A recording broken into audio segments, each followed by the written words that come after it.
Hi viewers, welcome to Bhaskar's area. Andhra Pradesh రాష్ట్రంలో online mega DSC coaching అనేది ప్రారంభమైంది.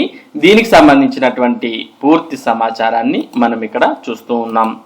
ఆన్లైన్లో ఉచిత డిఎస్సి కోచింగ్, ఇందుకు ఆచార్య యాప్ రూపకల్పన. ప్రారంభించిన బీసీ సంక్షేమ మంత్రి సవిత 24 గంటలు ఓపెన్ చేసుకోవచ్చు. యాప్లో మెటీరియల్, నిష్ణాతుల బోధనలు, పాత డిఎస్సి ప్రశ్నాపత్రాలు. డిఎస్సి రాసే బీసీ అభ్యర్థులకు ఉచిత ఆన్లైన్ కోచింగ్ ను ప్రారంభించి పరిశీలిస్తున్న మంత్రి సవిత. బీసీ స్టడీ సర్కిల్ ద్వారా బీసీ, ఈడబ్ల్యూఎస్, కాపు, ఎస్సీ, ఎస్టీ, డిఎస్సి అభ్యర్థులందరికీ ఆన్లైన్ ద్వారా ఉచిత కోచింగ్ అందించనున్నట్లు బీసీ సంక్షేమ శాఖ మంత్రి ఎస్ సవిత తెలిపారు. ఇందుకోసం శ్యామ్ ఇన్స్టిట్యూట్ ద్వారా ఆచార్య యాప్ ను రూపొందించామని, దీని ద్వారా 24 గంటల పాటు ఉచిత కోచింగ్ ఉంటుందని వెల్లడించారు. గురువారం అమరావతి సచివాలయంలోని తన ఛాంబర్లో మంత్రి సవిత ఆన్లైన్లో ఉచిత డిఎస్సి కోచింగ్ ను ప్రారంభించారు. డిఎస్సి ద్వారా అత్యధిక ఉపాధ్యాయ పోస్టులను బీసీ అభ్యర్థులే సాధించాలన్న లక్ష్యంతో బీసీ సంక్షేమ శాఖ ద్వారా ఉచిత కోచింగ్ సెంటర్లు ప్రారంభించామని అన్నారు. 26 జిల్లాల్లోనూ బీసీ స్టడీ సర్కిళ్ల ద్వారా ఉచిత డిఎస్సి కోచింగ్ సెంటర్లు నిర్వహించామని అన్నారు.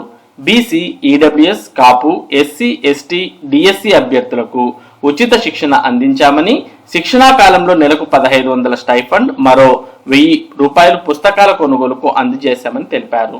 తాజాగా ఆన్లైన్లో కోచింగ్ పొందలేని గృహిణులు, సుదూర ప్రాంత వాసులు, ప్రభుత్వ, ప్రైవేట్ సంస్థల్లో చిన్న ఉద్యోగాలు చేసేవారు, ఎవరైతే ఆర్థికంగా వెనుకబడి ఉన్నారో అటువంటి వారు ఆన్లైన్ కోచింగ్ కు హాజరు కాలేకపోయారు. మరి అటువంటి వారి కోసం ఆన్లైన్ కోచింగ్ ప్రారంభిస్తున్నట్లు మంత్రి తెలిపారు.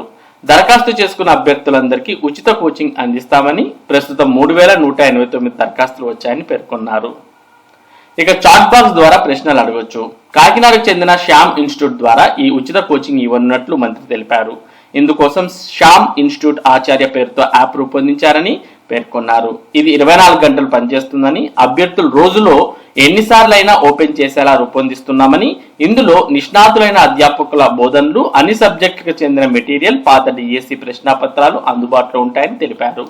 యాప్లో చాట్ బాక్స్ రూపొందించామని, అందులో సబ్జెక్టులకు సంబంధించిన ప్రశ్నలు అడిగితే సిబ్బంది తక్షణమే స్పందించి సమాధానాలు తెలుపుతారని అన్నారు. ఆఫ్లైన్లో డిఎస్సి శిక్షణ పొందిన డిఎస్సి అభ్యర్థులు కూడా ఆన్లైన్ శిక్షణకు అర్హులేనని మంత్రి తెలిపారు. కాబట్టి ఎవరైతే మరి డిఎస్సి కోసం ప్రిపేర్ అవుతున్నటువంటి అభ్యర్థులు ఉన్నారో వారిలో బీసీ వారు ఉండొచ్చు, ఈడబ్ల్యూఎస్ వారు ఉండొచ్చు, కాపు, ఎస్సీ, ఎస్టీ వారు ఉండొచ్చు. ఎవరైనా కానీ లేదా ఆఫ్లైన్ కు మరి ఎవరైతే వెళ్ళలేదో అటువంటి వారు కానీ ఈ ఆన్లైన్ ఉచిత మెగా డిఎస్సి శిక్షణను సద్వినియోగం చేసుకోవచ్చు.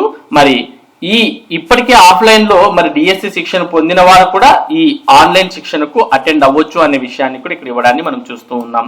ఇక కాపు అభ్యర్థులకు ఉచిత కోచింగ్, డిఎస్సి అభ్యర్థులకు ఉచితంగా ఆన్లైన్ కోచింగ్ ఇవ్వనున్నట్లు కాపు కార్పొరేషన్ ఒక ప్రకటనలో తెలిపింది. కాపు, తెలగ, బలిజ, ఒంటరి సామాజిక వర్గాల అభ్యర్థులు శుక్రవారం నుంచి ఈ నెల 28 వరకు https://mdfc.apcfss.in వెబ్సైట్ ద్వారా దరఖాస్తు చేసుకోవచ్చని పేర్కొంది. కాబట్టి మరి ఎవరైతే కాపు సామాజిక వర్గానికి చెందినటువంటి అభ్యర్థులు ఉన్నారో వారు ఈ నెల 28వ తేదీలోపు ఇందులో దరఖాస్తు చేసుకుంటే వారికి సపరేట్ గా ఉచిత డిఎస్సి కోచింగ్ అనేది వారి తరపున కాపు సామాజిక వర్గం ద్వారా మరి అందించడం జరుగుతుంది అనే విషయాన్ని ఇక్కడ మనం చూస్తూ ఉన్నాం. మరోపక్క ఏపీ మెగా డిఎస్సికి అభ్యర్థులు దరఖాస్తు చేస్తూ ఉన్నారు. దరఖాస్తు చేస్తున్నప్పుడు చాలా రకాలైనటువంటి సమస్యలు వారు ఎదుర్కొంటూ ఉన్నారు. వీటిలో ప్రధానమైనటువంటి సమస్యలను మనం ఇక్కడ చూస్తూ ఉన్నాం. మెగా డిఎస్సి అగచాట్లు, 10 ఇంటర్లోనూ కనీస మార్కులంటూ కొర్రి 45-50% మార్కులు వచ్చి ఉంటేనే ముందుకు. కొన్ని స్కూల్ అసిస్టెంట్ పోస్టులకు ఓపెన్ కాని వెబ్సైట్, కంప్యూటర్ సైన్స్, అరబిక్ సబ్జెక్టులకు కనిపించని ఆప్షన్, తప్పిదాలను సరిచేసుకునేందుకు ఎడిట్ ఆప్షన్ కరువు, పలు సాంకేతిక సమస్యలతో అభ్యర్థులకు చుక్కలు. కనీస మార్కుల పెంపుతో పలువురిలో ఆందోళన, ఇప్పటికే కోచింగ్ తీసుకుంటున్న తాము నష్టపోతామని ఆవేదన. టెట్లో ఉత్తీర్ణత సాధిస్తే డిఎస్సికి అర్హత ఉన్నట్లే కదా, అలా కానప్పుడు టెట్ ఎందుకు పెట్టారని నిలదీత. రాష్ట్ర ప్రభుత్వం 16,347 ఉపాధ్యాయ ఖాళీల భర్తీ కోసం చేపట్టిన డిఎస్సి ఆన్లైన్ దరఖాస్తు ప్రక్రియ అభ్యర్థులకు చుక్కలు చూపిస్తోంది. దరఖాస్తు చేసుకోవడానికి వెబ్సైట్ ను ఓపెన్ చేసిన నిరుద్యోగ ఉపాధ్యాయ అభ్యర్థులకు సాంకేతిక సమస్యలు ఎదురవుతున్నాయి. ఇప్పటికే కొన్ని నిబంధనలు అడ్డంకిగా కాగా ఆన్లైన్లోని సాంకేతిక కారణాలతో దరఖాస్తుకు తీవ్ర అవాంతరాలు ఏర్పడుతున్నాయి. హెల్ప్ లైన్ నంబర్లు కూడా సకాలంలో పనిచేయడం లేదని నిరుద్యోగులు వాపోతున్నారు. కఠిన నియమాలతో నిరుద్యోగులు ఇబ్బందులు పడుతున్నారు. స్కూల్ అసిస్టెంట్ పోస్ట్ కు ఆన్లైన్ లో దరఖాస్తు చేసుకుంటున్న అభ్యర్థులకు 10వ తరగతి ఇంటర్మీడియట్ లో కూడా కనీస మార్కులు 45 నుంచి 50% లేకుంటే ఇన్వాలిడ్ గా చూపిస్తోంది. ఆ మేరకు మార్కులు లేకుంటే కనీస విద్యార్హత అయిన డిగ్రీలో సగటు మార్కులు 50% కంటే తక్కువగా ఉన్నా కూడా దరఖాస్తు సబ్మిట్ అవ్వడం లేదు.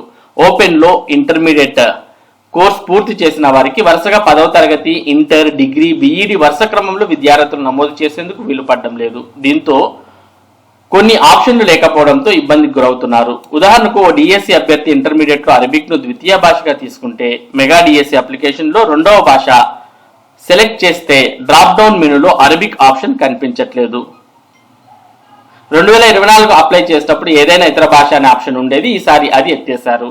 మరోవైపు ఓపెన్ స్కూల్లో చదివిన కోర్సుల నమోదుకు ప్రత్యేక ఆప్షన్ ఇవ్వలేదు. డిగ్రీలో కంప్యూటర్ సైన్స్ ఒక సబ్జెక్ట్ గా చదివిన వారు అప్లై చేసేందుకు ఆ సబ్జెక్ట్ ఆప్షన్ కనిపించడం లేదని అభ్యర్థులు వాపోతున్నారు. ఇలాంటి వాటిని సరిదిద్దుకుంటే నష్టపోతామని, పరీక్షా కేంద్రం ఎక్కువ దూరం వచ్చే అవకాశం ఉందని అభ్యర్థులు ఆవేదన వ్యక్తం చేస్తున్నారు. ఇక గరిష్ట వయస్సు 47 ఏళ్లకు పెంచాలి. మెగా డిఎస్సికి దరఖాస్తు చేసుకోవడానికి గరిష్ట వయస్సు 47 ఏళ్లకు పెంచాలని పలువురు అభ్యర్థులు కోరుతున్నారు. కొంతమంది నిరుద్యోగులు డిఎస్సి ఆన్లైన్ దరఖాస్తు పూరించడంలో అనుకోకుండా కొన్ని పొరపాట్లు దొరలడంతో చూసుకోకుండానే దరఖాస్తును సబ్మిట్ చేశారు. దీంతో హాల్ టికెట్ రాదేమోనని భయాందోళనకు గురవుతున్నారు. ఇలాంటి తప్పిదాలు చేసిన వారికి కరెక్షన్ చేసుకునే అవకాశం ఇవ్వాలని కోరుతున్నారు. నిరుద్యోగుల అభ్యాసనానికి తగిన సమయం దొరికేలా డిఎస్సి షెడ్యూల్లో మార్పులు చేయాలని విజ్ఞప్తి చేస్తున్నారు. ఇక పోటీ పరీక్షలకు కనీస మార్కులేంటి, విద్యార్హతలో కనీస మార్కులు పెట్టడం ఏమిటని రాష్ట్ర వ్యాప్తంగా డిఎస్సి అభ్యర్థులు ప్రభుత్వాన్ని ప్రశ్నిస్తున్నారు. టెట్ లో ఉత్తీర్ణులైన ప్రతి ఒక్కరికి డిఎస్సి రాసే అర్హత కల్పించాలని డిమాండ్ చేస్తున్నారు. గతంలో టెట్ లో ఉత్తీర్ణులైన అభ్యర్థులు మెగా డిఎస్సిలో నిబంధనల ప్రకారం ఉద్యోగాలకు దరఖాస్తు చేసుకునేందుకు కుదరట్లేదు. ఎస్జిటి ఇంటర్మీడియట్ లో 50%, స్కూల్ అసిస్టెంట్ కు డిగ్రీలో 50% కనీస మార్కులు ఉండాలని ప్రభుత్వం ఉత్తర్వుల్లో పేర్కొంది. రిజర్వేషన్ అభ్యర్థులకు 5% మినహాయింపు ఉంది. కానీ అనేక మంది నిరుద్యోగులు టెట్ పరీక్షల్లో ఉత్తీర్ణులైన క్రమంలో అప్పట్లో 40% కనీస అర్హత మార్కులుగా తీసుకున్నట్లు సమాచారం. ఇప్పుడు వారంతా అనర్హులుగా మారిపోతున్నారు. పీజీ ఇంగ్లీష్ లో 42.5% మార్కులు కలిగిన ఓ మహిళ కొన్ని నెలలుగా డిఎస్సి కోసం శిక్షణ పొందుతోంది. ఇలాగే ఇంటర్మీడియట్ లో 47.5% మార్కున్న ఓ జనరల్ అభ్యర్థి దరఖాస్తు చేయడం కోసం ఎదురు చూస్తున్నాడు. ఇలా వేలాది మంది నిరుద్యోగ అభ్యర్థులు డిఎస్సి రాసేందుకు వేచి చూస్తున్న తరుణంలో కనీస మార్కులు 50% నిర్దేశించడంతో దిక్కుతోచక కొట్టుమిట్టాడుతున్నారు. టెట్ లో ఉత్తీర్ణత సాధించినా ఫలితం లేకుండా పోయిందని వాపోతున్నారు. టెట్ ఉత్తీర్ణులైన ప్రతి ఒక్కరికి కనీస మార్కులతో సంబంధం లేకుండా మెగా డిఎస్సికి అర్హత కల్పించాలని కోరుతున్నారు. టెట్ ఉత్తీర్ణులయ్యామంటే డిఎస్సికి అర్హత ఉన్నట్లే కదా అని ప్రశ్నిస్తున్నారు. అలాంటప్పుడు టెట్ ఎందుకు రాయించాలని ప్రభుత్వాన్ని నిలదీస్తున్నారు. ఇప్పటికైనా రాష్ట్ర ప్రభుత్వం పరిశీలించి కనీస మార్కులు 40% తగ్గించి తమకు న్యాయం చేయాలని వారంతా కోరుతూ ఉన్నారు. మరి మొత్తానికి డిఎస్సి అప్లికేషన్ ప్రక్రియలో చాలా రకాలైనటువంటి సమస్యలను అభ్యర్థులు ఎదుర్కొంటున్నారు అనే విషయాన్ని మనం ఇక్కడ చూస్తూ ఉన్నాం. మరి ఇది డిఎస్సి మరియు టెట్ కు సంబంధించినటువంటి ముఖ్యమైన సమాచారం. ఇటువంటి ముఖ్యమైన సమాచారాన్ని భాస్కర్స్ ఏరియా మీకు అందిస్తూ ఉంటుంది. మరి ఈ సమాచారం మీరు మిస్ కాకుండా పొందడానికి మన భాస్కర్స్ ఏరియా యూట్యూబ్ ఛానల్ కు సబ్స్క్రైబ్ అవ్వండి. Thank you for watching this video.